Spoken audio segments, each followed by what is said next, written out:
Kita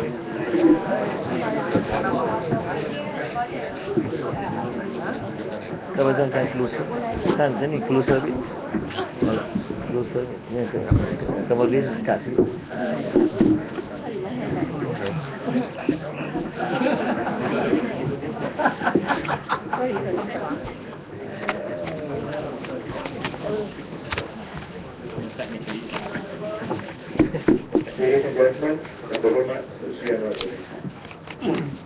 Assalamualaikum warahmatullahi wabarakatuh. Salam sejahtera. Saya jemput saudara untuk merayakan Hari Malaysia 16 September. Dan terima kasih kerana hadir. Kerana hari ini penting, satu detik sejarah yang bermakna dalam perjuangan kita, termasuk tentangan terhadap penjajah dan berikutnya terhadap satu sistem yang bergelumang dengan rasuah dan kezaliman. Dan kita bersyukur kepada Allah SWT kerana ternyata kita sudah capai kemenangan yang diharapkan. Mudah-mudahan dengan kemenangan ini kita dapat mengangkat semula martabat negara kita seperti mana yang pernah dihimbau oleh pejuang-pejuang kebangsaan sebelum ini. Ekonomi kita masih gawat dan tambah getir dengan inflasi dan pengangguran. Ketegangan ras meningkat, bertambah dengan propaganda yang disebarkan oleh media yang dikuasai oleh UMNO dan kerajaan.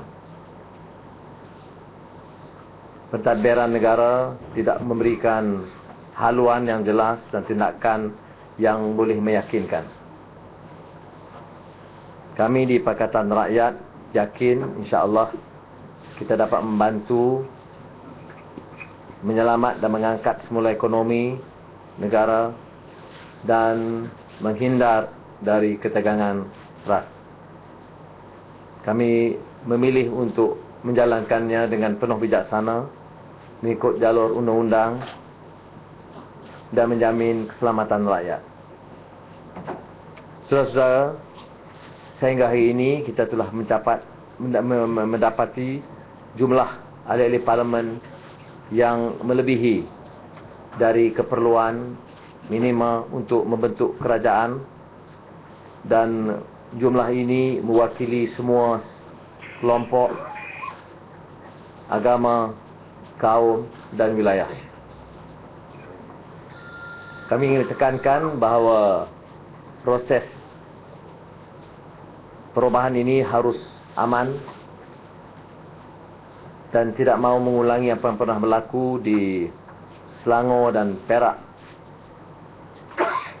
pada 8 Mac, di mana dokumen dan kelengkapan kerajaan dimusnahkan.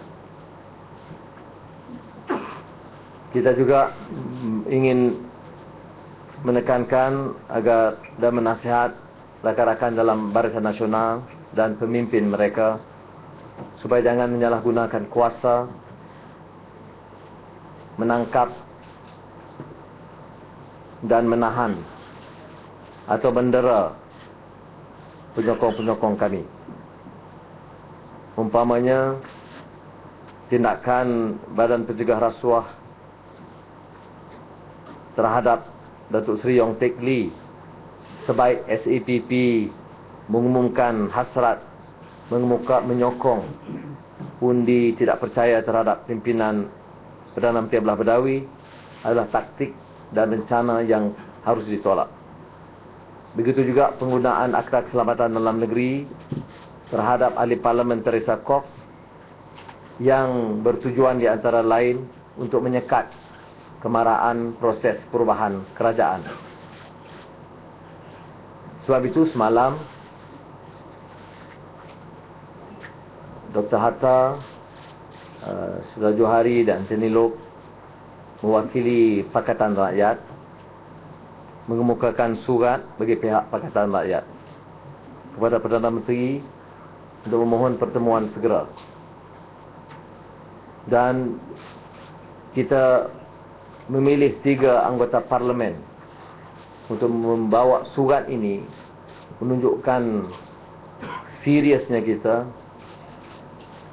untuk mendapat kesempatan berunding menjamin proses transisi berlaku dengan aman dan teratur.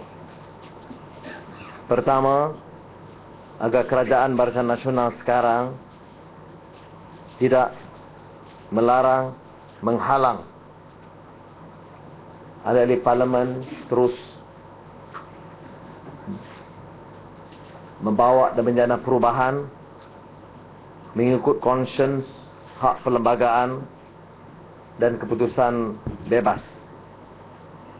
Kedua, agar kerajaan Barisan Nasional tidak menggunakan Akta Keselamatan Dalam Negeri untuk menahan ahli parlimen dari menyertai Pakatan Rakyat atau menahan mana-mana anggota parlimen Pakatan Rakyat yang sedia ada. Ketiga, kerajaan Barisan Nasional tidak menggunakan darurat atau kuasa polis demi menghalang kami dari menubuhkan kerajaan. Dan keempat, kerajaan Barisan Nasional tidak menghalang, termasuk mengadakan sekatan jalan raya dan apa-apa jenis bentuk sekatan lain buat menghalang ahli parlimen untuk bergerak ke parlimen pada tempoh dan ketika yang ditentukan. Kami percaya Perdana Menteri Abdullah Badawi juga prihatin dengan permasalahan negara dan rakyat dan akan memberikan ruang supaya perbincangan teratur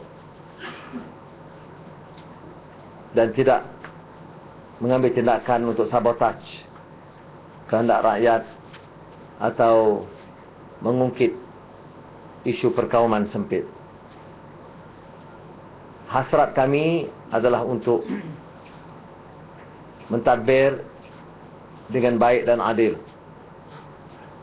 Dan saya ambil kesempatan ini merayu kepada rakan-rakan dalam media, terutama yang dikuasai oleh UMNO dan Barisan Nasional. Cukuplah dengan maki hamun, cerca dan serangan peribadi terhadap saya dan rakan-rakan selama puluhan tahun. Saat ini penting bagi negara kita. Ini bukan omong kosong atau luahan politik yang tidak berasas. Saya penuh bertanggungjawab dengan kenyataan saya bahawa kita sudah cukup kekuatan untuk membentuk kerajaan. Tetapi kita memilih cara yang bijak, bersabar supaya tidak mengeruhkan suasana. Dan putusan Malaysia RTM TV3 umpamanya tak perlulah guna cara cerca dan propaganda kotor, kerana kita sudah punyai kekuatan yang cukup untuk membentuk kerajaan. Dan sebaik kita peroleh mesyuarat perjumpaan dengan Perdana Menteri, kita akan ikut dan patuh dengan kehendak Perlembagaan Persekutuan dan undang-undang, termasuk memperolehi perkenan Duli Yang Maha Mulia Yang di-Pertuan Agong. Ladies and gentlemen, today Malaysians celebrate Malaysia Day, the day our country became whole and our people become united. This day has a new meaning. After years of struggle, after fighting against a system that is corrupt and unjust, we affirm that victory is finally at hand. Our vision of rebuilding this country and bringing its people together as the founding fathers envisioned is within reach. The economy is in turmoil, with runaway inflation and joblessness creating widespread discontent. Racial tensions have been rising, exacerbated by the propaganda spread in the government-owned mainstream media. The administration has offered no vision to steer the nation out of this quagmire